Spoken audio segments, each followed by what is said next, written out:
नमस्कार, news room live में आपका स्वागत है और मैं हूं आपके साथ शीतल शर्मा। मेरे साथ मेरी सहयोगी रूपाली। इस वक्त न्यूज रूम लाइव में शुरुआत करेंगे जम्मू कश्मीर की बड़ी खबर से। जम्मू कश्मीर में जल्द एक नई सरकार का गठन हो सकता है और जल्द नया मुख्यमंत्री भी मिलकर सामने आएगा। जम्मू कश्मीर की हलचल तेज हो गई है। उपराज्यपाल से नेशनल कॉन्फ्रेंस के नेता उमर अब्दुल्ला की मुलाकात हो चुकी है और सरकार बनाने का उन्होंने दावा भी पेश कर दिया है। तो उमर अब्दुल्ला जम्मू कश्मीर के मुख्यमंत्री होंगे और 10 साल के बाद ये कोई मुख्यमंत्री इस राज्य में होगा। बहुत जल्द नई सरकार जो है वो जम्मू कश्मीर के अंदर देखने को मिल सकती है।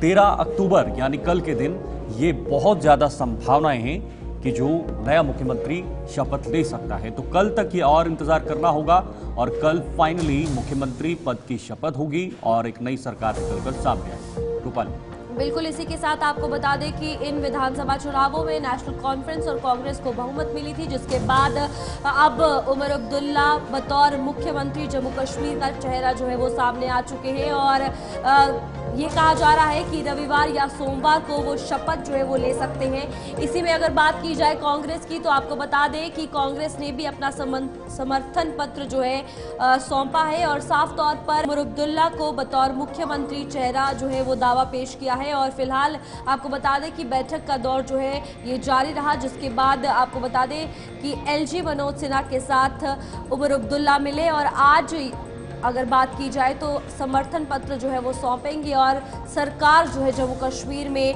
नेशनल कॉन्फ्रेंस और कांग्रेस के गठबंधन की बनने जा रही है। बिल्कुल, इस वक्त इमरान नाइक हमारे साथ जुड़ चुके हैं। ज्यादा जानकारी के लिए हम सीधे इमरान का रुख करना चाहेंगे। इमरान, बताइएगा ताज़ा क्या सूरत हाल इस वक्त बन रहे हैं और कल संभवतः ये भी बताया जा रहा है कि शपथ ग्रहण समारोह हो सकता है। जी बिल्कुल, कल शाम को जिस तरीके से बैक टू बैक मीटिंग्स हुई, पहले कांग्रेस के हेडक्वार्टर पर तारिक हमीद तरह की क़यादत में कांग्रेस की लेजिस्लेटिव पार्टी मीटिंग हुई और जहां पे कांग्रेस ने एक रेजोल्यूशन पास किया और सेंट्रल लीडरशिप का कहा गया है कि वो डिसाइड करेंगे कि पार्टी का लेजिस्लेटिव लीडर कौन होगा। और साथ साथ उन्होंने लेटर ऑफ सपोर्ट भी नेशनल कॉन्फ्रेंस को दे दिया है और बाद में कांग्रेस के तारिक करा, गुलाम अहमद मीर और सोलन की जो सीनियर लीडर है वो नेशनल कॉन्फ्रेंस सदर डॉक्टर फारूक अब्दुल्ला के घर गए और वहां पे उन्होंने उमर अब्दुल्ला को लेटर ऑफ सपोर्ट भी जो है वो फराहम किया। तो उसके बाद एक और डेवलपमेंट उस वक्त हुई जब देर शाम Omar Abdullah letter of support जो अलग अलग कांग्रेस के साथ साथ आज़ाद उम्मीदवारों की तरफ से उनको मिला, CPIM की तरफ से मिला और वो लेटर्स लेके वो राजभवन गए और शाम को उन्होंने लेफ्टिनेंट गवर्नर मनोज सिन्हा को लेटर ऑफ सपोर्ट की जो लेटर्स है वो उनको फराहम की और उन्होंने गवर्नमेंट बनाने का क्लेम किया, हुकूमत बनाने का दावा किया और साथ साथ उन्होंने जम्मू कश्मीर में नई सरकार के लिए चीफ मिनिस्टर के ओहदे के लिए या हलफ लेने के लिए वक्त भी मांगा। और उसके बाद उमर अब्दुल्ला का यही कहना था कि लेफ्टिनेंट गवर्नर ने कहा कि 2 से 3 दिन लग सकते हैं क्योंकि ये एक प्रोसेस होता है। पहले राष्ट्रपति भवन, उसके बाद होम मिनिस्टर को ये लेटर्स फराहम करनी होती है और उसके बाद जो है यहाँ पे ओथ सेरेमनी होगी। और गालिबन जैसे आपने कहा कि कल या परसों इन्हीं 2 दिन के अंदर अंदर ओथ सेरेमनी यहाँ जम्मू कश्मीर में होगी, जहाँ पे 10 साल के बाद जो इंतखाबात हुए और 6 साल के बाद की एक अवामी या इलेक्टेड गवर्नमेंट हमें देखने को मिलेगी। कुल मिला के मुसलसल जब से रिजल्ट डिक्लेयर हुए तब से जम्मू कश्मीर में, खासकर हम कश्मीर में देख रहे कि सियासी जो उथल पुथल है, सियासी सरगर्मियां जो है, पॉलिटिकल एक्टिविटीज मुसलसल जारी है। और लेकिन आज भी इसी इमरान, उमर अब्दुल्ला का पद या मुख्यमंत्री का पद पहले से ही तय था और ये समझा जा रहा था कि अगर नेशनल कॉन्फ्रेंस बड़ी पार्टी बनती है तो उमर अब्दुल्ला मुख्यमंत्री बनेंगे। लेकिन मुख्यमंत्री के साथ साथ जो सूची मंत्रियों की निकलेगी वो कौन चेहरे होंगे, ये सबसे बड़ा सवाल है। बहुत बड़ा सवाल है ये कि जैसे आपने कहा कि उमर अब्दुल्ला के बारे में पहले से ये आया था कि शायद वो अगर नेशनल कॉन्फ्रेंस मेजॉरिटी के साथ सामने आती है तो उमर अब्दुल्ला ही चीफ मिनिस्टर का चेहरा होंगे, वही फेस होंगे। लेकिन जहां तक आपने कहा कि दीगर जो कैबिनेट में जो पोर्टफोलियो होगा वो कौन होगा, और इस पे बड़ी इस वक्त से ही चमक शुरू हुई है, डिस्कशंस इस वक्त से ही शुरू हो गई हैं। और यहाँ से हमारे पास ये भी रिपोर्ट्स है कि कांग्रेस की तरफ से भी कैबिनेट के अंदर भी, MOS में भी, डिप्टी स्पीकर भी और इवन राज्यसभा का भी क्लेम किया जा रहा है, जो हमारे पास बावसूख जरा है। हालांकि इस तरह से पार्टी की तरफ से इस पर अभी तक कोई मोहर या तस्दीक नहीं हुए, लेकिन हम जो हमारे पास इनपुट रिपोर्ट्स आ रहे हैं कि वो भी क्लेम करें। लेकिन ये बड़ा इंटरेस्टिंग होगा कि इस यूटी में जो कैबिनेट बनेगी एक महदूद कैबिनेट होगी, लेकिन कौन से चेहरे ठीक है सामने इमरान, होंगे, लेकिन ये अब बड़ा इसमें इंटरेस्टिंग अगर होगा। बात की जाए उमर अब्दुल्ला की, तो साफ तौर पर यहाँ पर जो ये चुनाव हुए इसमें एक बड़ा सवाल था कि जम्मू और कश्मीर को इकट्ठे लेकर चलना। तो क्या कुछ लगता है अब ये जो नई सरकार बनेगी किस तरीके से जब वो अपना पद संभालेंगे, जम्मू को भी उसी तरीके से लेकर चलेंगे जिस तरीके से कश्मीर को लेकर चलते हैं? क्योंकि जम्मू की अगर बात की जाए यहाँ पर भारतीय जनता पार्टी की ज्यादा सीट्स आई है, कश्मीर की अगर बात की जाए तो एनसी को ज्यादा सीट्स मिली है। तो आपने मुझसे पूछा है, ये पिछले 3 दिन से मैंने उमर अब्दुल्ला से भी खुद जाती तौर पर किया है, और अब्दुल रहीम राठौर जो कि फॉर्मर फाइनेंस मिनिस्टर और नेशनल कॉन्फ्रेंस के सीनियर लीडर, उनसे भी किया, हसन मसूदी से भी पूछा, अली मोहम्मद सागर से भी पूछा, तनवीर सादिक से भी पूछा, और इसी तरह से जिन्होंने Ravinder Raina BJP UT president को नौशेरा में हराया, सुरेंद्र चौधरी, उनसे भी ये सवाल मैंने किया था।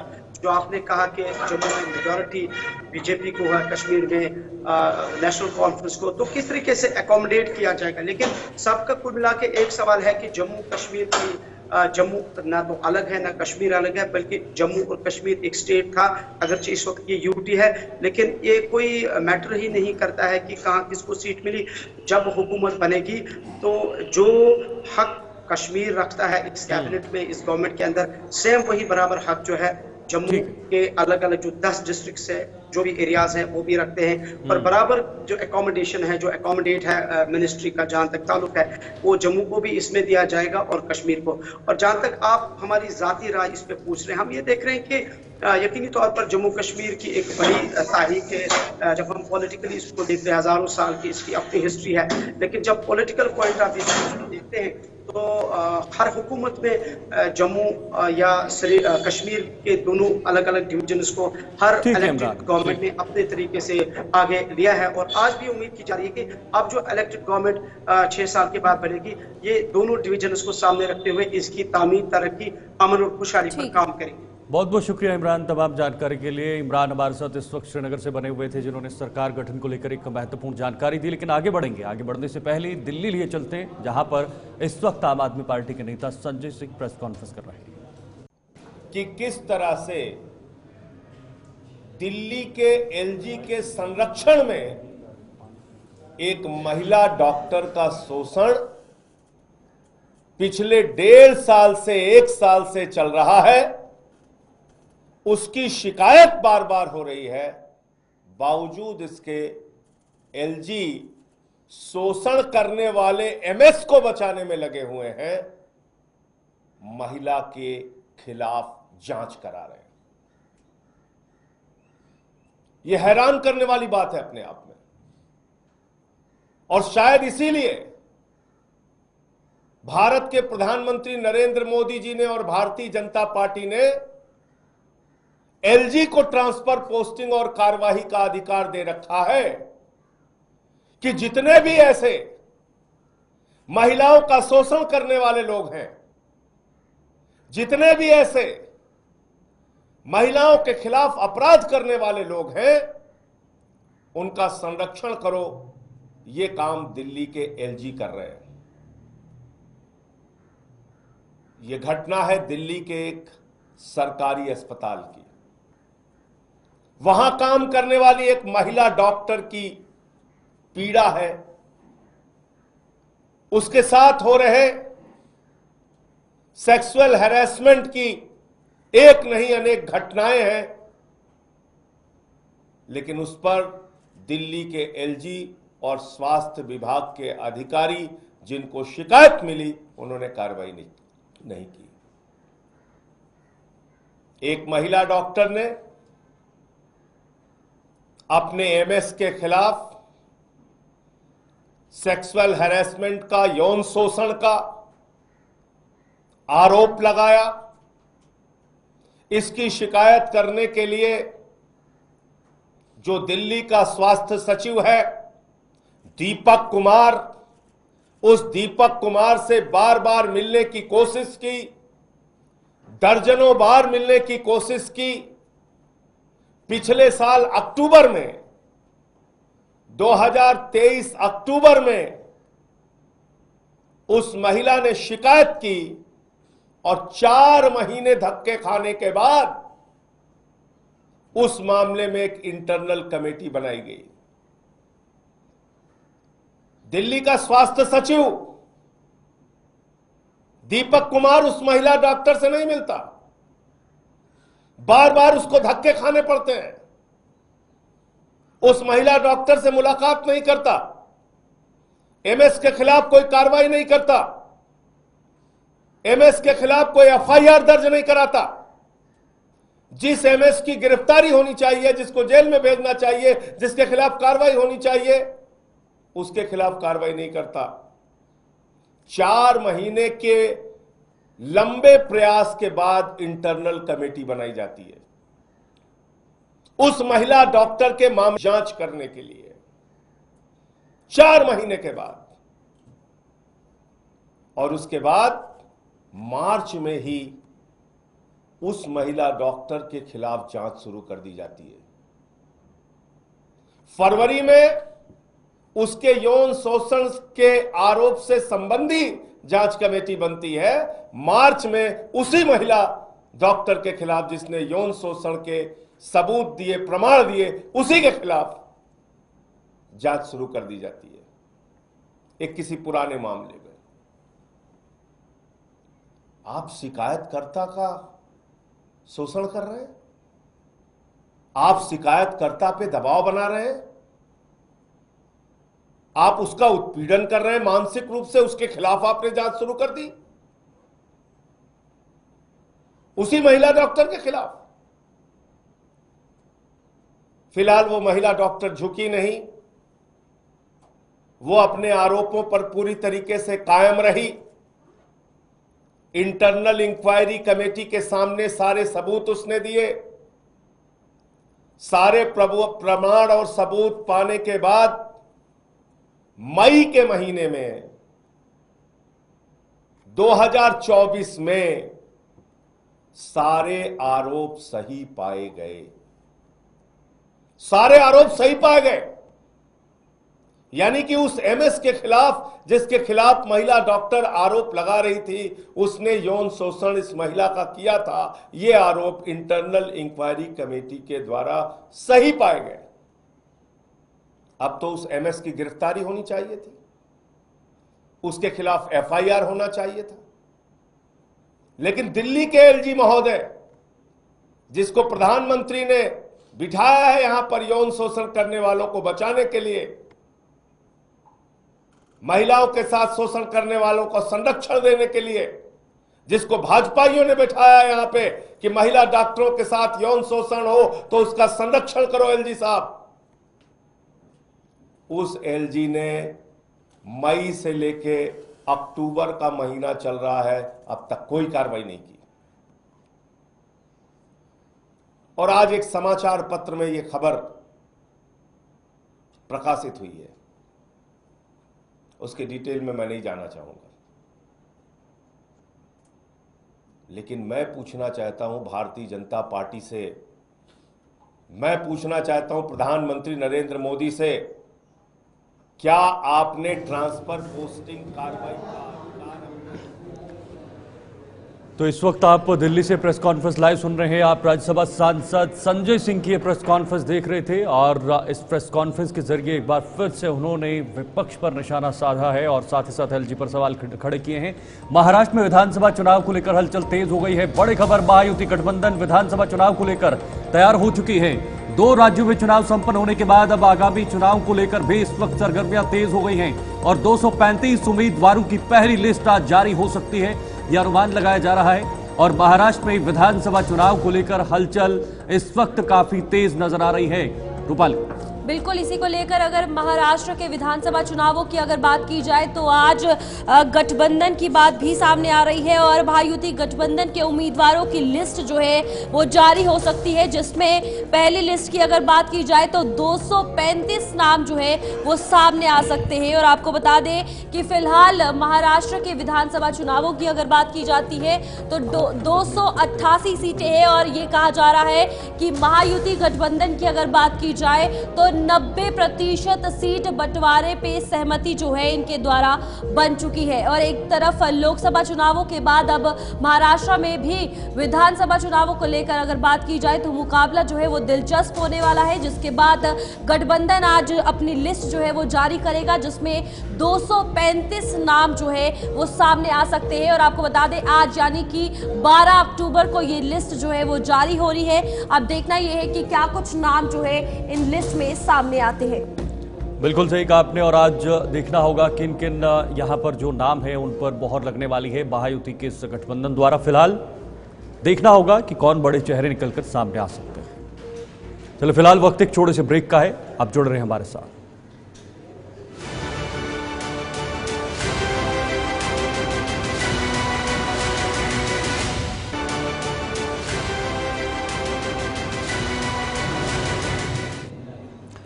ब्रेक के बाद आपका एक बार फिर से बहुत बहुत स्वागत है। महाराष्ट्र की खबर को लेकर ही आगे बढ़ेंगे। इरशाद अहमद इस वक्त हमारे साथ जुड़ चुके हैं क्योंकि महायुति वहां पर अब कहीं न कहीं कई चेहरों पर आज मोहर लगा सकती है, अपनी एक लिस्ट भी जारी कर सकती है। इसको लेकर सियासत भी तेज हो गई है। इरशाद, अभी चुनाव का ऐलान नहीं हुआ है लेकिन सियासत पूरी तरह से गर्म नजर आ रही है।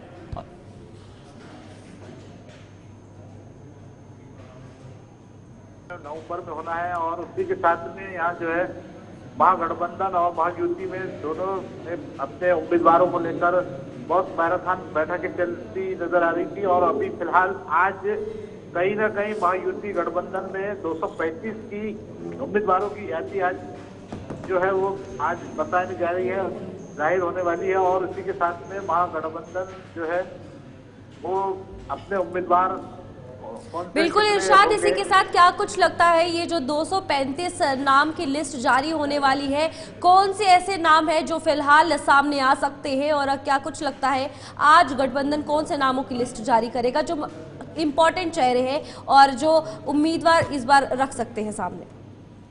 हाँ देखिए, बीजेपी जो है वो 150 सीट के ऊपर अपना दावा बता रही है। वहीं एनसीपी जो है अजित पवार की वो 50 से 55 सीटें और वहीं जो है शिंदे गुट उन्हें भी 50 से 60 के करीब सीटें देने की बात हो रही है। जो चुनाव में पहले जीत के आए हैं ऐसे उम्मीदवारों को उतारने की कोशिश कर रहे हैं। और वहीं जो अभी आज जो 235 की यादी जो है उम्मीदवारों की जाहिर होगी, उसमें खुले तौर पर ये देखा जा रहा है कि जो शिवसेना है, बीजेपी है और एनसीपी है, उनके खास जो उम्मीदवार है वो सामने आ सकते हैं। और 53 सीटें जो है अभी भी उनमें पेज बना हुआ है। अब देखना यह है कि आज दशहरे के दिन जो है कौन से नाम सामने आते हैं ये भी साफ नहीं हुआ है। इरशाद, महाराष्ट्र की हमने राजनीति पिछले कई दिनों से, कई सालों से देखी हुई है। जो उथल पुथल देखने को मिलती है, छोटी छोटी पार्टियों के दो दो गुट बन गए हैं, अलग अलग गुटों में काम हो रहा है। लेकिन जो सबसे बड़ी यहाँ पर एक चुनौती थी बीजेपी के लिए, वो आपसी गठबंधन के साथ मिलकर सीटों पर सहमति बनाना था। अब हरियाणा के चुनाव में बीजेपी को जीत हाथ लगी है, तो क्या यहाँ पर बीजेपी का अपर हैंड नजर आ रहा है जो ज्यादा सीटों पर चुनाव लड़ने जा रही है? नहीं, इस चुनाव में ऐसा कुछ नजर नहीं आएगा। खासतौर से बीजेपी को भी जो गठबंधन के उम्मीदवार है, ऐसा लगता है कि ये भी कुछ इनको धक्का दे सकते हैं। खासतौर से जो शिवसेना है वो भी 2 गुट है, एनसीपी के 2 गुट है। बिल्कुल। लेकिन बीजेपी जो है वो सिंगल जो लड़ चुकी है इससे पहले, लेकिन उनको भी इसका सामना करना पड़ेगा। ये चुनाव बहुत ही अलग ढंग से होने जा रहे हैं। और जो लोकसभा में खासतौर से महा विकास आघाड़ी को जो सफलता मिली थी इसमें, उनके भी हौसले बुलंद है।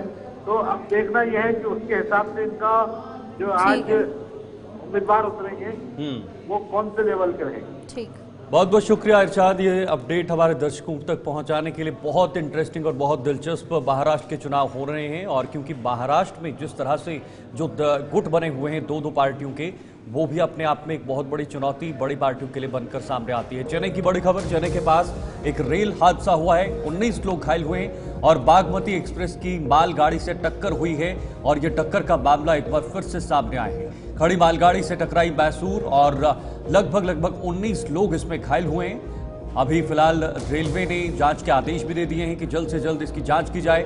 जो भी इसके पीछे, इस हादसे के पीछे लोग जिम्मेदार हैं या कोई लापरवाही है, तो उसकी तुरंत यहाँ पर जांच होनी चाहिए और दूध का दूध और पानी का पानी होना चाहिए।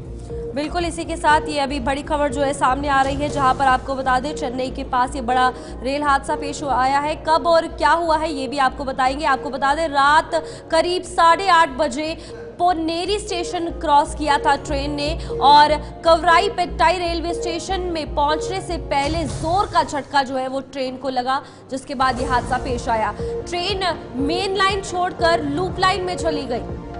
तो ये जो कुछ अपडेट्स है ट्रेन के इस एक्सीडेंट को लेकर आपको बता दें, इसी लूप लाइन पर पहले मालगाड़ी जो है वो खड़ी थी और उसके बाद जो है ये टक्कर हुई। बागमती एक्सप्रेस की मालगाड़ी से ये टक्कर जो है वो हुई है और एक्सीडेंट में 12 से 13 कोच डिरेल हुए हैं।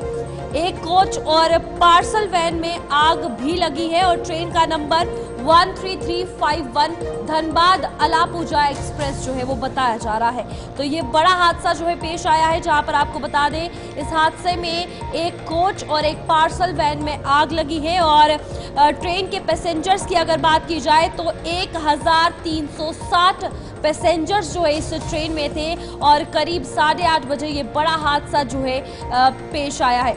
और फिलहाल आपको बता दें कि ट्रेन के रूट जो है वो बदले थे और इन रूटों के बदले जाने के बाद आपको बता दें कि train number 13351 Dhanbad Alappuzha express जो है वो पहुंची। जब ये एक्सीडेंट पेश आया उसके बाद बाकी ट्रेन के जो है वो रूट बदल दिए गए थे। ट्रेन नंबर दूसरी की बात की जाए तो 02122 ये नंबर है जो जबलपुर मदुरै सुपरफास्ट स्पेशल है। ये भी रूट जो है इस ट्रेन का बदल दिया गया था। बिल्कुल, किन ट्रेनों का रूट बदला गया है। Train number 12621 MGR Chennai central Tamil Nadu express का रूट भी बदल दिया गया है, क्योंकि जब ट्रेन के कई डिब्बे डिरेल हुए तो उसके बाद वहां पर जो बाकी आने वाली ट्रेनें थे उनके रूट को बदलना पड़ा। Train number 18190 Ernakulam Tatanagar express को भी बदला गया है और ट्रेन नंबर 12664 यानी तिरुचिरापल्ली हावड़ा सुपरफास्ट एक्सप्रेस को भी उसका रूट भी बदल दिया गया है। Train number 07496 Ramanathapuram express way special भी उसका रूट भी बदल दिया गया है। तो कुल मिलाकर जो ट्रेन हादसे हैं वो रुकने का नाम नहीं ले रहे हैं और पिछले कुछ दिनों से ट्रेन हादसे निकल कर आ रहे हैं। कभी ट्रेन के आगे सिलेंडर मिल रहा है तो कभी सीमेंट मिल रहा है, कभी पत्थर मिल रहे हैं और कभी ट्रेन को गिराने की या ट्रेन के डिब्बों को नीचे उतारने की हर मुमकिन कोशिश की जा रही है। यहां पर जांच के आदेश दे दिए हैं, लेकिन जांच के बाद क्या निकल कर आएगा ये सबसे बड़ा सवाल है। आखिर इन ट्रेन हादसों के पीछे किसकी मानसिकता और कौन जो है वो करवाने की कोशिश कर रहा है। I have come here to investigate the reason. I have to first check the site, take the statement from various people, and then come to conclusion. At present, I am only seeing the site. So, you are asking these questions too early. Let me first investigate, then only some conclusion can be drawn. I cannot tell you anything at this stage. As I told you, I am yet to see the entire site completely. After I see the site, then I have to see what are all the evidences available. Then only I can come to a conclusion. Okay. So for this, let me. I'll. It will be published in the newspaper. Then the inquiry will start next week. I have told you again and again. Let me first examine the site. Then only I can conclude. Not at this stage.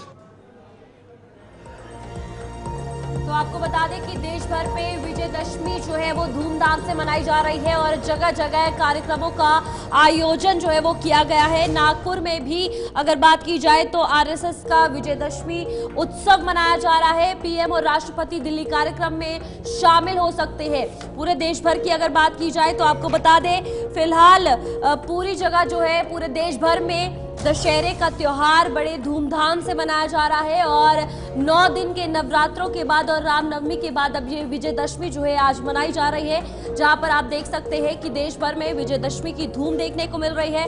कार्यक्रमों का आयोजन जो है वो जगह जगह पर किया जा रहा है। दिल्ली में दशहरे को लेकर पूरी तैयारियां जो है वो कर ली है। अलग अलग जगह पंडालों में, मैदानों में रावण, कुंभकर्ण और मेघनाथ के पुतले जो है वो रावण दहन के वक्त के लिए लगाए गए हैं और देर शाम जो है ये पुतला दहन भी किया जाएगा और कार्यक्रम जो है देश भर में किए जा रहे हैं। बिल्कुल, बुराई पर अच्छाई की जीत का ये दिन और इस दिन को इस प्रतीक से माना जाता है। ये दिन काफ़ी महत्वपूर्ण है क्योंकि आज ही के दिन श्री रामचंद्र जी ने बुराई का अंत किया था और सच्चाई की जो है उस रास्ते पर चलकर उसकी जीत हासिल की थी। फिलहाल इस वक्त हमारे साथ ताबिश कमाल ज्वाइन हो चुके हैं, हमारे सहयोगी हैं। ताबिश, विजयदशमी की धूम पूरे देश में देखने को मिल रही है। देश के हर राज्य में, हर हिस्से में इस वक्त विजयदशमी को लेकर लोग उत्साहित नजर आ रहे हैं। जरा राजधानी दिल्ली की बात बताइएगा, वहां पर क्या नजर आ रहा है और किस तरह की धूम है? देखिए, बिल्कुल शीतल, मैं आपको बता दूं कि राजधानी दिल्ली में भी लोगों में एक उत्साह है और कल से लगातार हम देख रहे हैं क्योंकि छुट्टियां हो चुकी हैं और छुट्टियों के बाद से जो रामलीला मैदान में उनमें जो भीड़ है वो गदागद नजर आ रही है, भरी हुई। मतलब आप अंदाजा लगा सकते हैं कि सुरक्षा एजेंसियों के सामने बहुत बड़ी चुनौती है सुरक्षा के लिहाज से। लेकिन इस वक्त हमारे साथ संयुक्त रामलीला कमेटी, जो रामलीला कमेटी है उसके संयुक्त महामंत्री अक्षय कपूर हमारे साथ हैं। अक्षय भाई, आज बहुत बड़ा दिन है क्योंकि आज विजयदशमी है। सबसे पहले तो विजयदशमी की आप लोगों को शुभकामनाएं, रामलीला कमेटी वालों को और आप लोगों को तमाम ढेर सारी हमारी और हमारे चैनल की तरफ शुभकामनाएं। लेकिन सवाल यह है कि आज किस तरह की तैयारियां आप लोगों ने की हैं? वैसे विजयदशमी तो मनाई इसीलिए जाती है कि अच्छाई हमेशा ही ऊपर रहती है, अच्छाई की जीत होती है। और आज तो बहुत स्पेशल है, आज हमारे माननीय प्रधानमंत्री जी भी आ रहे हैं विजयदशमी के उपलक्ष्य में। आज हमने ताज़ा इधर हरियाणा के बाद पहली बार जब प्रधानमंत्री आ रहे हैं तो सबको एक अच्छा मैसेज जाता है, सर्वधर्म को एक बात मैसेज जाता है कि राम जी जो है सिर्फ एक धर्म के नहीं है, वो पूरे हिंदुस्तान के प्रतीक है। कैसे एक फैमिली, दो बच्चे, एक काम, अपना माइंड कैसे आप एकाग्र करके आप अपना काम संभाल सकते हैं और कैसे एक राइटियस वे में आप रह सकते हैं, कैसे धर्म की आप पालना कर सकते हैं और सभी लोग खुश रहें बिना किसी। ये सनातन धर्म है, ये हजारों सालों से चलता आ रहा है और इसी चीज को आगे चलने के लिए हम ये इतना लीला का मंचन करते हैं भाई साहब। जी, सवाल ये है कि आज दिल्ली में, सिर्फ यहाँ की बात नहीं करता, दिल्ली में आज तमाम रामलीलाएं चल रही थी और दिल्ली में तो कॉन्टेस्ट रहता है हमेशा रामलीलाओं के बीच में। तो दिल्ली में इस बार कौन सी रामलीला है जिसको फर्स्ट प्राइज मिला है? ऐसा बहुत सौभाग्य की बात है कि नव भारत टाइम्स के आज ही सुबह पेपर में ऐसा आया है कि आज हम जो है करोल बाग की रामलीला सनातन धर्म लीला समिति बड़े सौभाग्य से फर्स्ट प्राइज पे आई है। हमें फर्स्ट प्राइज मिला है और हम बहुत खुश हैं इसलिए, क्योंकि बहुत मेहनत लगती है भाई साहब। और आप देखेंगे यहाँ पर हमारी मेहनत नहीं लगती और ये 10 दिन ऐसा होता है, एक एकदम हर जगह एकदम माहौल ऐसा बन जाता है कि छोटे छोटे घर से लोग छोटी छोटी चीजें बना के लाते हैं, इकोनॉमी पूरी बढ़ जाती है यहाँ की। हर घर दूसरा मौका होगा जब प्रधानमंत्री नरेंद्र मोदी रामलीला के मंच पर नजर आएंगे और देशवासियों को संबोधित करेंगे। क्या इसे मान सकते हैं कि राजनीतिक स्टंट भी हो सकता है? नहीं भाई साहब, इसमें राम जी कभी राजनीतिक नहीं हो सकते। हाँ, कुछ लोग हैं जो कि कुछ बाहर की फंडिंग या किसी चक्कर के कारण ये ऐसा कुछ बातें बोलते हैं, बट यहाँ के अधिकांश से मैं देखा जाए तो यहाँ के मुसलमान भी हिंदुस्तान के ही हैं। वो सारे आज भी अगर आप देखेंगे तो पाकिस्तान में भी जो लोग रहते हैं वो हिंदू ही हैं। आज भी जो बेनजीर भुट्टो है वो उसके ऊपर पठान लगती है कि मैं राजपूत हूँ। तो ये सभी लोग तो हमारे ही हैं। तो हमारा तो वे ऑफ लाइफ है, Hinduism is a way of life, it's not a religion भाई साहब। ये इंडस वैली से लेके यहाँ तक जो है हम तो उन सबको अपना हिंदू मानते हैं। और अगर आप देखे जाए तो यहाँ पर भी हमारे मेले में भी सब जगह सभी लोग मुसलमान भी मिलकर दुकानें लगाते हैं, सभी अच्छा एक माहौल बन जाता है यहाँ पर। अच्छा, एक बहुत अहम चीज है, आप भी आए हैं क्योंकि आज आप लोगों ने सेल्फी पॉइंट्स भी बनाए हैं। क्या मैसेज है सेल्फी पॉइंट के जरिए, क्या मैसेज दे रहे हैं आप लोग? सेल्फी पॉइंट का मैसेज तो हमारा सबसे बड़ा मैसेज होता है कि जो हमारे बच्चे हैं हिंदू संस्कृति से जुड़े, रामायण के बारे में जाने। हम 5 या 10 क्वेश्चन पूछते हैं, उसमें 10 या 5 बच्चे रोज आते हैं जिनको हम प्राइज करते हैं। इस कारण वो रामायण के बारे में जानते भी हैं और रामायण को पढ़ते भी हैं। हमारा उद्देश्य तो यही है कि घर घर रामायण को पहुंचाना, राम जी को पहुंचाना, राम जी के आदर्शों को, मर्यादा पुरुषोत्तम राम है, उनको किस तरह हम घर में उनको बच्चों के बीच में अपने बच्चों में संस्कार लाए। जैसे दूसरे धर्मों में आपने देखा, तो इस समय हम भी चाहते हैं कि हमारे बच्चे भी आए आगे, रामलीला से जुड़े, हमारी संस्कृति को देखें, हिंदू संस्कृति के साथ जुड़े। ये हमारा। बच्चों के लिए कुछ प्राइज वगैरह रखे जाते हैं? बिल्कुल बिल्कुल, जो स्पॉन्सर होते हैं 3-4 लोग स्पॉन्सर करते हैं, कभी कोई करता है, कभी जैसे हमारे उज्जवल बैंक वाले हैं और हमारा ओम कैटरिंग जैसे लगा हुआ है और एक चावल वाले हैं वो देते हैं। 2-4 कल और भी लोग आए जो गिफ्ट दे जाते हैं, उनको हम दे देते हैं। किताब, ये राष्ट्रीय सेवा संघ की जो स्वदेशी प्रकाशन है उसकी किताबें हैं 10 आरएसएस की वो हमने ली हुई है, वो हम उनको देते हैं। उसमें बहुत अच्छा 10 किताबें हैं, वो एक नहीं है। तो विजयदशमी के त्योहार के साथ साथ एक एजुकेशन का चैप्टर भी आप लोग यहाँ कंप्लीट करने की कोशिश कर रहे हैं? बिल्कुल, बच्चों अपने संस्कार डालने जाते हैं, हिंदू संस्कार जो उनसे हमारे बच्चों में पढ़े और वो आगे आए और ठीक है ताबिश, जो जिस तरह माहौल बन रहा है उसमें उनको अपनी जानकारी होनी चाहिए। ठीक है, ताबिश इस वक्त दिल्ली से हमारे साथ बने हुए थे, जिन्होंने वहां के लोगों से बातचीत की और खास तौर पर जो आज विजयदशमी की धूम पूरे देश के अंदर देखने को मिल रही है, उसको लेकर ये खास बातचीत हमारे सहयोगी द्वारा की गई है। आगे बढ़ेंगे, एक और बड़ी खबर इस वक्त आ रही है और ये बड़ी खबर से आपको रूबरू करवाएंगे। दशहरा पर्व पर गंगटोक पहुंचे रक्षा मंत्री राजनाथ सिंह और सेना के जवानों के साथ विजयदशमी आज मनाई जा रही है। रक्षा मंत्री द्वारा रक्षा मंत्री राजनाथ सिंह ने सशस्त्र पूजा भी की है और किसी भी देश से बैर नहीं, ये राजनाथ सिंह ने कहा है। एक बहुत बड़ी बात, एक बहुत बड़ा संदेश उन्होंने अपने इस बयान के चलते दिया है कि हम किसी भी देश को अपना दुश्मन नहीं मानते, हम यहाँ से किसी भी देश के लिए गलत नहीं सोचते, किसी भी देश के लिए हमारी पहल या किसी तरह की कोई एक्टिविटी नहीं होती, लेकिन अगर हमारे देश की तरफ आंख उठाकर देखेगा तो उसको हम कड़ा जवाब देंगे और ये देखा भी गया है। रूपाली, बिल्कुल इसी के साथ आप देख सकते हैं तस्वीरों में जहां पर दशहरे का पर्व गैंगटॉक में गृह मंत्री राजनाथ सिंह, रक्षा मंत्री राजनाथ सिंह जो है वो पहुंचे हैं और वहां पर आपको बता दें कि दशहरे का त्योहार जो है वो मनाया जा रहा है, जहां पर उनके द्वारा शस्त्र पूजा भी की गई है और संदेश भी साफ तौर पर उन्होंने दिया है कि किसी भी देश से या किसी से भी हमारा कोई बैर नहीं है और सेना के जवानों के साथ ये विजयदशमी जो है रक्षा मंत्री राजनाथ सिंह ने आज मनाई है और पूरे देश में विजयदशमी का त्योहार जो है वो मनाया जा रहा है। इसी के साथ अगर बात की जाए आरएसएस की तो वो भी शस्त्र पूजा जो है वो कर रहे हैं और दशहरे का पर्व जो है फिलहाल गैंगटॉक में रक्षा मंत्री राजनाथ सिंह मनाते हुए नजर आ रहे हैं। तस्वीरें आपके सामने हैं, आप देख सकते हैं जहां पर उनके द्वारा शस्त्र पूजन किया जा रहा है और उसके बाद किसी से भी बैर ना रखने का संदेश भी उनके द्वारा दिया गया है। बिल्कुल, और तस्वीरें सीधे आपके सामने हैं जहां पर रक्षा मंत्री राजनाथ सिंह आज सेना का मनोबल बढ़ाते हुए उनके साथ ही त्यौहार मना रहे हैं और आज पहली बार नहीं बल्कि रक्षा मंत्री राजनाथ सिंह अक्सर सेना के जवानों के साथ त्यौहार मनाते हुए नजर आते हैं और उनका मनोबल नीचे ना गिरे, उनका मनोबल हमेशा आसमान पर रहे, उसी को लेकर ये त्यौहार मनाए जाते हैं। ना सिर्फ रक्षा मंत्री राजनाथ सिंह बल्कि प्रधानमंत्री मोदी भी सेना के जवानों के साथ किसी त्यौहार को मनाने के लिए नहीं चूकते हैं। कई बार वो सेना के जवानों के साथ मिलकर दिवाली भी मनाते हैं और हर साल ऐसा देखा जाता है। आज फिलहाल विजयदशमी की धूम, उसको लेकर रक्षा मंत्री राजनाथ सिंह सेना के जवानों का देखिए किस तरह से वो टीका लगाकर आज इस शुभ दिन की शुभकामनाएं दे रहे हैं और इस मनोबल को कैसे बढ़ाया जाए उसकी प्रेरणा भी दे रहे हैं। साथियों, भारत संभवतः इकलौता देश है जहां शास्त्रों और शस्त्रों की एक साथ पूजा होती है, यानी 2014 में गृह मंत्री था। समान आदर के भाव से भारत में देखा जाता है। आम तौर पर तो देखने में किसी को यह लग सकता है कि लोहे लकड़ी की बनी चीजों की पूजा अर्चना का क्या औचित्य है, निर्जीव वस्तुओं को इतना सम्मान देने का क्या औचित्य है, पर वास्तव में यह हमारी उस विशाल और महान सांस्कृतिक परंपरा का प्रतीक है जिसमें हम किसी भी वस्तु का उपयोग करने के पहले और बाद में उसके प्रति कृतज्ञता ज्ञापित करते हैं। साथियों, केवल अस्त्र शस्त्र ही नहीं बल्कि प्रत्येक वह वस्तु जो हमारे जीवन को सुगम बनाती है, हमारी परंपरा में उसकी पूजा अर्चना की जाती है। आप लोगों ने देखा होगा कि देश के अलग अलग हिस्से में अलग अलग प्रोफेशन के लोग किसी न किसी दिन अपने प्रोफेशन से संबंधित यंत्रों की और वस्तुओं की पूजा करते हैं। दीपावली और बसंत पंचमी को विद्यार्थी कलम, दावात और अपने पुस्तकों की पूजा करते हैं।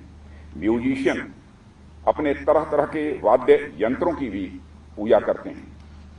लोहे और सोने के व्यवसाय से जुड़े लोग अपने व्यवसाय से संबंधित यंत्रों की भी पूजा करते हैं। साथियों, हम में से अधिकांश लोग किसान परिवार से ताल्लुक रखते हैं। हमारे यहाँ हंसिया, दांती, फावड़े, कुदाल और अब ट्रैक्टर आदि यंत्रों और मशीनों की पूजा होती है। आप में से जो लोग महाराष्ट्र गए होंगे उन्होंने देखा होगा कि सितंबर माह में वहां के किसान पोला नामक उत्सव मनाते हैं जो उनके बैलों के सम्मान में यह आयोजित किया जाता है। उस दिन पूरे प्रदेश के किसान अपने बैलों को सजा धजाकर उन्हें एक आयोजन स्थल पर ले जाते हैं, उनकी पूजा करते हैं और उनके प्रति आभार व्यक्त करते हैं। कहने का अर्थ यह है कि शस्त्र पूजा कुछ इक्विपमेंट की पूजा भर ही नहीं है, बल्कि सृष्टि के उस एक एक कण के प्रति कृतज्ञता का प्रतीक है, जिनसे हम कुछ भी लाभ लेते हैं। आप सुन रहे थे राजनाथ सिंह को। फिलहाल हरियाणा में नई सरकार का शपथ ग्रहण बहुत जल्द होगा। 17 अक्टूबर को शपथ ग्रहण समारोह होना है और हरियाणा के अंदर भारतीय जनता पार्टी ने पूर्ण बहुमत के साथ सरकार बनाने जा रही है। पंचकुला में ये शपथ ग्रहण समारोह होगा सुबह 10 बजे के आसपास, लेकिन फिलहाल कुछ दिन और इंतजार करना पड़ेगा। नायब सिंह सैनी ही मुख्यमंत्री होंगे, जिस तरह से अभी खबरें आ रही हैं, और कुछ ही समय पहले उन्हें मुख्यमंत्री बनाया गया था। हरियाणा के अंदर मनोहर लाल को हटाकर उनको पद सौंपा गया था और लगभग 6 से 7 महीने का वक्त उनके पास रहा। उस वक्त को उन्होंने संभाला, लेकिन इस बार चुनाव से पहले जो हवाएं देखने को मिल रही थी वो बिल्कुल उलट नजर आ रही थी। लेकिन जब परिणाम निकलकर सामने आए तो उन परिणामों ने एग्जिट पोल को भी या फिर एग्जिट पोल के आंकड़ों को भी झकझोर कर दिया और बीजेपी ने पूर्ण बहुमत के साथ यहां पर आंकड़ा प्राप्त किया और अब नायब सिंह सैनी फिर से मुख्यमंत्री पद की शपथ लेने वाले हैं। रूपाली, बिल्कुल इसी के साथ हरियाणा विधानसभा चुनावों की अगर बात की जाए तो भारतीय जनता पार्टी को पूर्ण बहुमत मिलने के बाद नायब सिंह सैनी जो है मुख्यमंत्री की शपथ जो है वो लेंगे और 17 अक्टूबर को ये शपथ ग्रहण समारोह जो है वो आयोजन किया जाएगा। पंचकुला के परेड ग्राउंड में सुबह 10 बजे ये कार्यक्रम होगा, जिसमें ये कहा जा रहा है कि प्रधानमंत्री नरेंद्र मोदी भी आएंगे। और आपको बता दें कि 17 अक्टूबर को सुबह 10 बजे ये शपथ ग्रहण समारोह होने वाला है। नायब सिंह सैनी की अगर बात की जाए तो उनके कार्यकाल की अगर बात की जाए तो हर वर्ग को लेकर वो आगे चले और ये देखने को मिला कि कहीं ना कहीं ये परिश्रम उनका सफल होते हुए नजर आया, जहां पर भारतीय जनता पार्टी ने हरियाणा विधानसभा में पूर्ण बहुमत से अपनी सरकार सामने लाई। बिल्कुल, और 17 अक्टूबर को शपथ ग्रहण समारोह भी होना है। नायब सिंह सैनी एक बार फिर से मुख्यमंत्री पद की शपथ लेंगे। चलिए फिलहाल वक्त एक और छोटे से ब्रेक का है, आप बने रहिए हमारे साथ।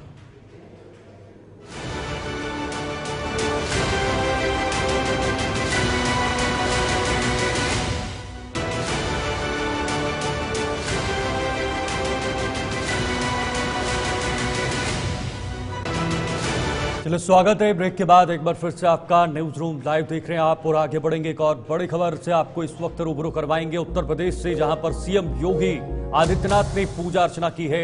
गोरखपुर में सीएम योगी ने पूजा अर्चना की है। आज का दिन बेहद खास है और इस दिन आज शोभा यात्रा की अगुवाई भी सीएम योगी आदित्यनाथ करने वाले हैं। गोरखनाथ मंदिर के मुख्य द्वार पर शोभा यात्रा निकलेगी और इस शोभा यात्रा की शोभा बढ़ाने के लिए भी मुख्यमंत्री वहां पर पहुंचेंगे, उसकी अगुवाई भी करेंगे। और फिलहाल ये तस्वीरें आपकी टीवी स्क्रीन पर खुद सीएम योगी आदित्यनाथ जो है वो पूजा अर्चना करते हुए नजर आ रहे हैं, क्योंकि आज पूरे देश के अंदर विजयदशमी की धूम देखी जा रही है और विजयदशमी को लेकर सीएम योगी आदित्यनाथ भी इस वक्त ये तस्वीरें में आपके सामने पूजा अर्चना कर रहे हैं। आज के दिन, आज के शुभ दिन पर प्रदेशवासियों के लिए कामना कर रहे हैं कि सभी प्रदेशवासी फले फूले, प्रदेश का विकास हो और प्रदेश जो है वो इसी तरह से आगे बढ़े।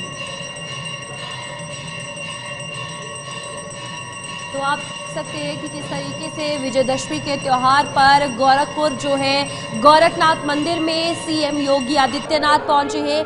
पूजा अर्चना जो है उनके द्वारा की जा रही है और फिलहाल आपको बता दें कि ये पूजा अर्चना गोरखनाथ मंदिर जो कि गोरखपुर में वहां पर की गई है और पूरे देश भर में विजयदशमी का त्योहार मनाया जा रहा है। और फिलहाल इसी के साथ देश के सबसे बड़े राज्य में सीएम योगी जो है वो गोरखपुर पहुंचकर गोरखनाथ मंदिर में पूजा अर्चना विजयदशमी के पर्व पर करते हुए नजर आ रहे हैं। फयाज अहमद इस वक्त हमारे साथ जुड़ चुके हैं। फयाज, ये तस्वीरें दिख रही हैं, आज विजयदशमी का त्यौहार है और खुद सीएम योगी आदित्यनाथ ने भी पूजा अर्चना की है, पूरे प्रदेशवासियों के लिए कामना की है। जरा बताइएगा विजयदशमी को लेकर किस तरह का दृश्य नजर आ रहा है? शीतल, आपको बता दूं कि उत्तर प्रदेश के मुख्यमंत्री योगी आदित्यनाथ अपने 4 दिवसीय दौरे पर आए हुए हैं।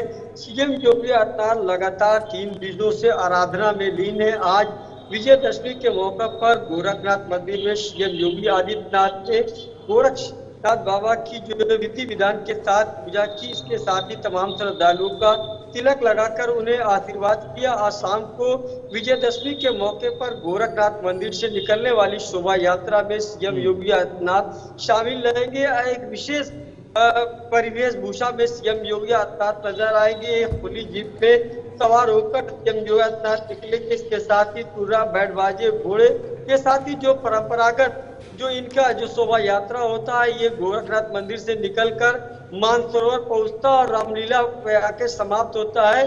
और ये शोभा यात्रा कहीं ना कहीं सामाजिक समरसता के ताने बिनों को मजबूत करने के लिए एक तरीके का प्रयास है। इस शोभा यात्रा में सभी वर्ग समाज के लोग मौजूद रहते हैं। खासतौर से अगर हम बात करें तो अल्पसंख्यक समाज के लोग भी इस शोभा यात्रा का करीब 3 पीढ़ियों से जो है स्वागत करते चले आ रहे हैं। तो सीएम योगी आदित्यनाथ की ये शोभा यात्रा जो गोरखनाथ मंदिर से निकले की जगह जगह पर भक्त द्वारा इनका स्वागत किया जाएगा। खुली जीप पे सवार होकर सीएम योगी आदित्यनाथ आज जो है गोरखपीठाधीश्वर की भूमिका में नजर आएंगे। एक विशेष परिवेश होगा और ये जो है मानसरोवर मंदिर पर पहुंचेगा, जहां पर जो है चूंकि गोरखपीठ से मानसरोवर का पुराना नाता रहा तो यहाँ पर वो पूजा अर्चना करेंगे। इसके बाद रामलीला जाएंगे, जहाँ पर रामलीला में भगवान बिल्कुल फयाज, इसी के साथ सीएम योगी की अगर बात आए तो वो वहां पर अगर बात की जाए तो गोरक्षपीठाधीश्वर भी है और हर साल यहाँ पूजा अर्चना के लिए आते हैं। तो फिलहाल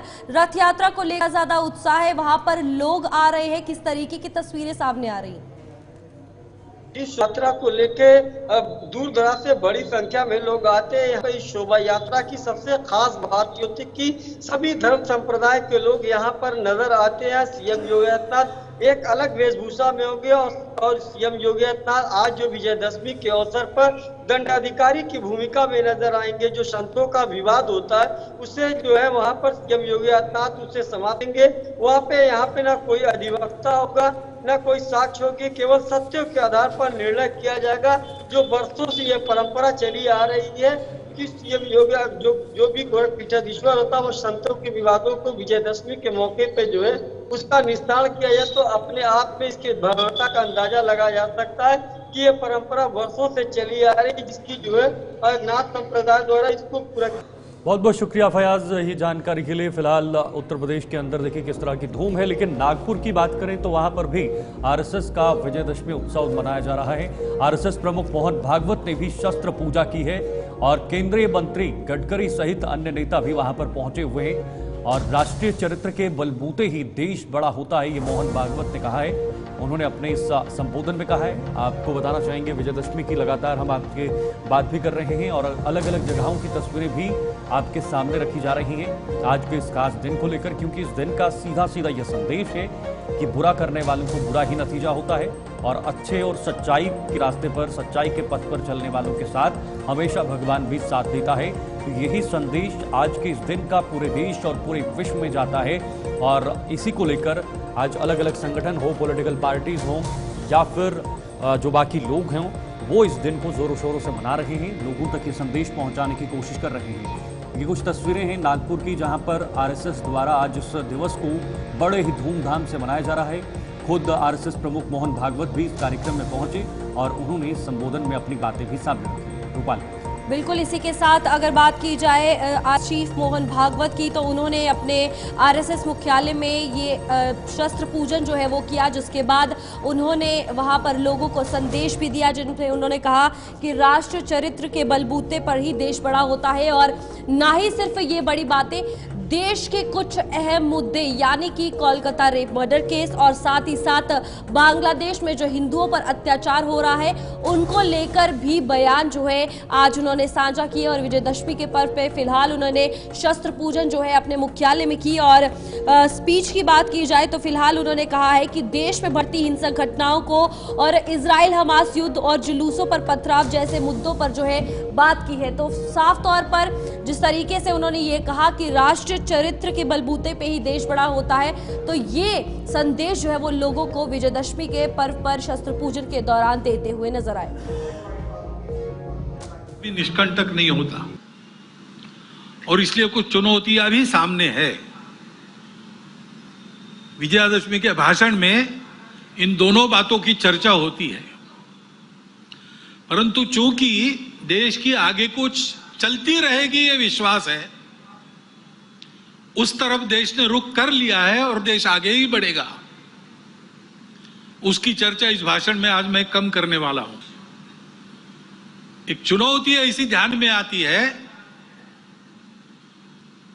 जिसका विचार हम सबको करना चाहिए, क्योंकि वो केवल हमारे सामने यानी संघ के सामने चुनौती नहीं है, केवल हिंदू समाज के सामने नहीं है, केवल भारतवर्ष के भी सामने नहीं है, पूरे दुनिया में वो चुनौती उठ रही है।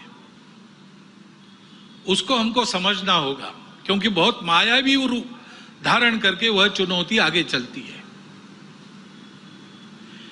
इसलिए उसकी चर्चा करना मुझे आवश्यक लगता है।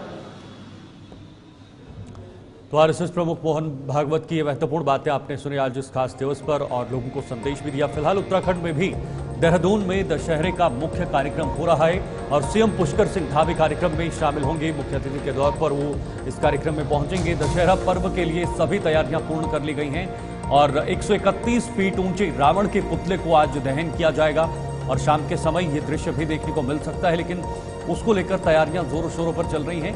ये आपकी टीवी स्क्रीन पर देहरादून की तस्वीरें, जहां पर बहुत ही लंबा यहां पर जो एक पुतला है, रावण का जो पुतला है जो दहन किया जाना है, उसका भी बना दिया गया है और शाम तक ये दहन भी किया जाएगा। बिल्कुल, इसी के साथ दशहरा पर्व को लेकर अगर बात की जाए तो आपको बता दें देहरादून के परेड ग्राउंड में इस मुख्य कार्यक्रम का आयोजन किया गया है। राज्य के मुख्यमंत्री पुष्कर सिंह धामी मुख्य अतिथि के रूप में कार्यक्रम में शिरकत करेंगे और आपको बता दें कि परेड ग्राउंड जो देहरादून में है वहां पर ये दशहरे का पर्व जो है वो बनाया जाएगा, जिसको लेकर तैयारियां पूरी कर ली गई है और फिलहाल 131 फीट ऊंचा रावण का पुतला जो है वो बनाया गया है, जिसको शाम दहन किया जाएगा। और फिलहाल वहां पर जो महामंत्री हरीश डोगरा है, उन्होंने भी ये बताया कि परेड ग्राउंड का खेल मैदान की अगर बात की जाए तो 65 फीट ऊंचे रावण के पुतले के साथ लंका का भी दहन किया जाएगा। तो आप देख सकते हैं कि किस तरीके से तैयारियां जो है की गई है और जब शाम को रावण दहन होगा साफ तौर पर उसके लिए मुख्यमंत्री पुष्कर सिंह धामी शिरकत करेंगे। इसमें 60 फीट, 55 फीट और 50 फीट, ये तीन इसके जो हाइट है इन तीनों की। और माननीय मुख्यमंत्री जी इसमें मुख्य अतिथि के तौर पे रहेंगे।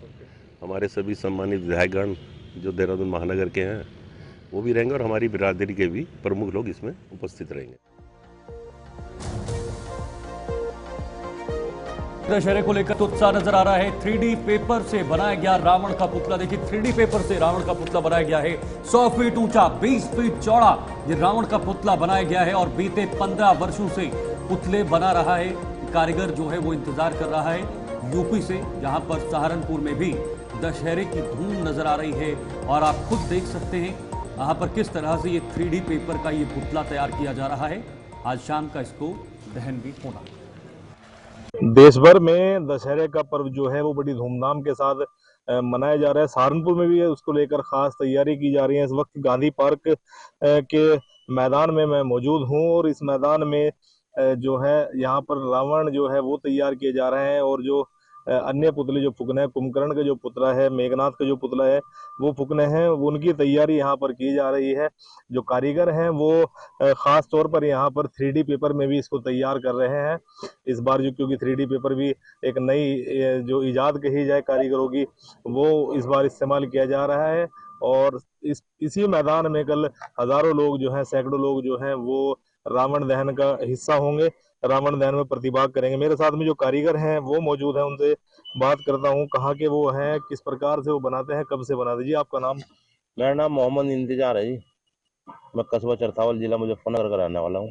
इंतजार भाई कब से ये बना रहे हैं, क्योंकि एक सदियों पुरानी ये प्रथा चली आ रही है, लेकिन आप और आपका परिवार कब से इस काम को करता आ रहा है? ये काम तो पीढ़ी का ही है जी, पहले से बड़े से ही चलता आ रहा है। पहले बड़े करते थे, अब हम कर रहे हैं।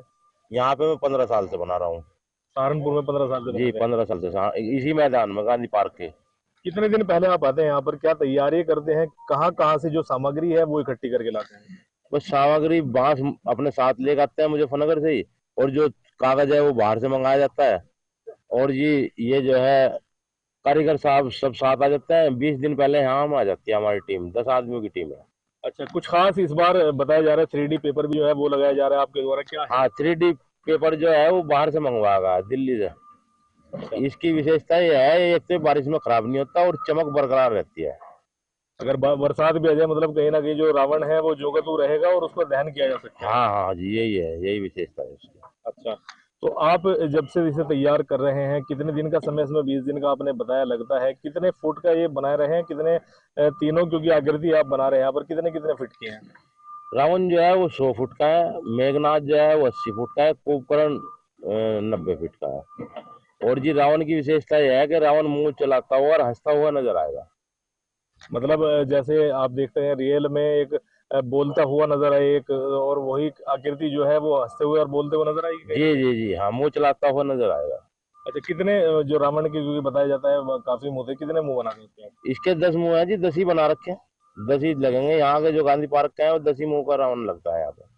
अच्छा अच्छा, चलिए, हिंदू मुस्लिम एकता की मिसाल भी एक तरह से ये इंतजार जो है वो पेश कर रहे हैं, क्योंकि एक तरफ जहाँ देश में माहौल जो है कुछ लोग बिगाड़ने की कोशिश कर रहे हैं। तो आपने सुना विजयदशमी के पर्व पे पूरे देश भर में हर्षोल्लास के साथ जो है वो मनाया जा रहा है, और सहारनपुर में भी यहाँ पर एक बड़ी मिसाल जहाँ पर मुस्लिम समाज के लोगों ने ये पुतले बनाए हैं और हिंदुओं की आस्था का मान रखते हुए आज शाम को पुतला दहन किया जाएगा। फिलहाल न्यूज़ रूम लाइव में इतना ही। मुझे और मेरे सहयोगी को दीजिए इजाज़त। नमस्कार।